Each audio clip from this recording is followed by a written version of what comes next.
In the last episode of Something Sacred, we discussed Jesus and the Gnostic sects of Christianity in the 1st century CE.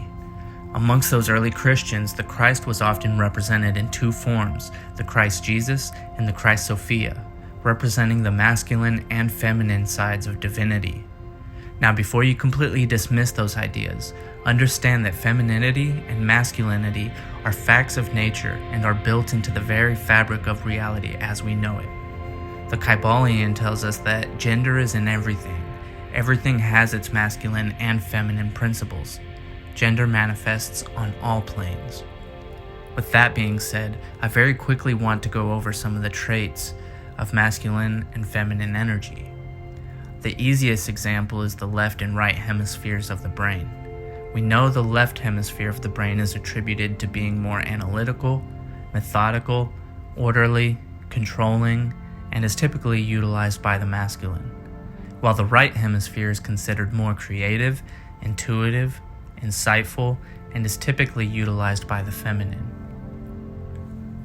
It appears that in early sects of Christianity, there was a heavy emphasis on the divine feminine, and that's most recognizable by the importance Jesus placed on Mary Magdalene. She is mentioned by name 12 times in the canonical Gospels, more than most of the apostles and more than any other woman.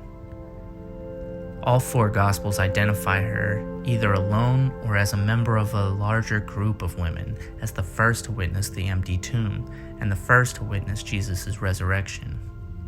She is known in some traditions as the Apostle to the Apostles, and in early Christian texts found throughout history, she was known as Jesus' closest and most beloved disciple. Now we know of the 12 male apostles who followed Jesus and spread his word, but just by knowing that Mary Magdalene was another one of Jesus' apostles, we can know that there wasn't just 12 apostles who followed and spread the word, but more. And we also know that apostleship wasn't exclusive only to men. Now, understanding the day and age which all of this occurred, I believe that there was an order of priestesses that followed Jesus, and Mary was the head of this order, as she was described in early Christian texts as the only one who truly understood his teachings. An inner circle of priestesses with a deeper understanding of Jesus' teachings than the outer circle of men. Female circles of gnosis or esoteric knowledge date back way before Jesus was born and long after his death.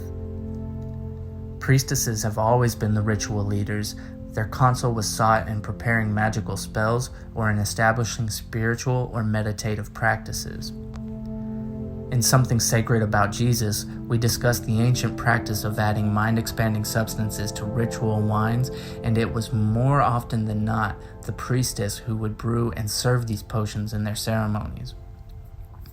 Many people believe Mary Magdalene was present at the Last Supper, and I believe she would have been the one to serve the famous Eucharist, the Christian ceremony commemorating the Last Supper, in which bread and wine are consecrated and consumed.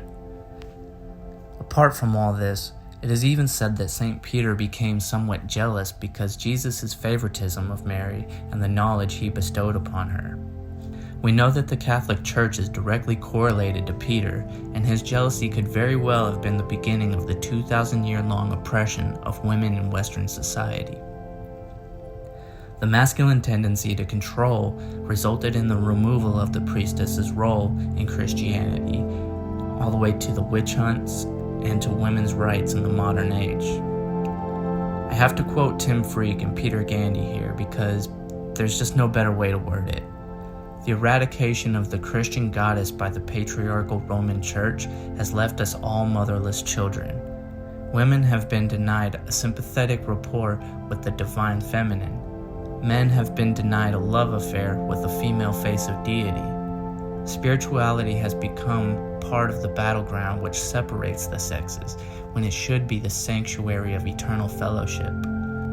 The original Christians, however, practiced partnership spirituality. They valued men and women equally, as expressions of God and Goddess.